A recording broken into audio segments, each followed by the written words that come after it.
That was enough for her to continue the conversation without making it obvious she had been distracted. "Oh, they've been holding a lot of meetings? You always have inside news, Dad." She laughed. "Our business is the most important, but we still need to keep an eye on our competitors." Interestingly, Natacorn's daughter seems more capable than expected. We'll have to see how well she performs. She may be inexperienced, but don't underestimate her. "I won't underestimate that woman," she said with a smile. "And I should get to know her better, too."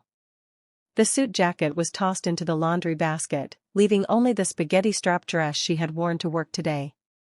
Since she didn't have to oversee the bar, she returned earlier than usual, giving herself some time alone. But she couldn't resist checking on her unfinished work. She had only been by herself for about 2 hours when a knock sounded at her door. She thought about getting up to open it, but before she could move, the door was unlocked, and her guest appeared in the doorway.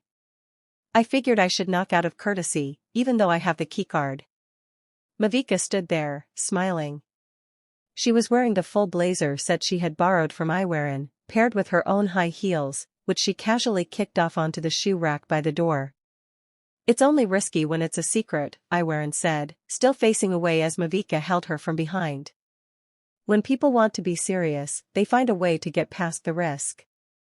"Your knock is quite an exciting signal." Iwerin smiled, her heartbeat quickening at the sight of her special guest visiting her room once again. "Is that so?" Mavika stepped closer. As soon as she reached Iwerin, she was pulled into an embrace and drawn into a kiss. She had approached for this reason, after all. She allowed Iwerin to touch her as she pleased. She trusted her. She liked her kisses. She loved the way they touched her. Iwerin's hands were now trailing over her, the fabric of the blazer acting as a thin barrier. That was reason enough for Mavika to invite its owner to take it back once the kiss broke. "I came to return your outfit." She clenched her fist and extended her arms forward. "Just like this?" Take it off me, then." Mavika's voice was soft, sultry. "Gladly," Iwerin smiled. She stepped between Mavika's legs, pressing close. Her nose brushed against the soft skin of her cheek, lingering as if asking permission to touch again. Her hand slid beneath the blazer, pushing it up over Mavika's shoulders before slipping it down her arms, with Mavika helping to shrug it off.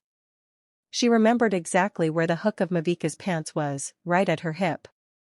Even with her eyes closed, it was easy to find. As she pressed her lips to the soft skin of Mavika's neck, she unhooked the pants, pulled down the zipper, and let them slip to the floor on their own. Mavika kicked them aside and then reached for the hook of Iwerin's pants, undoing them just as effortlessly.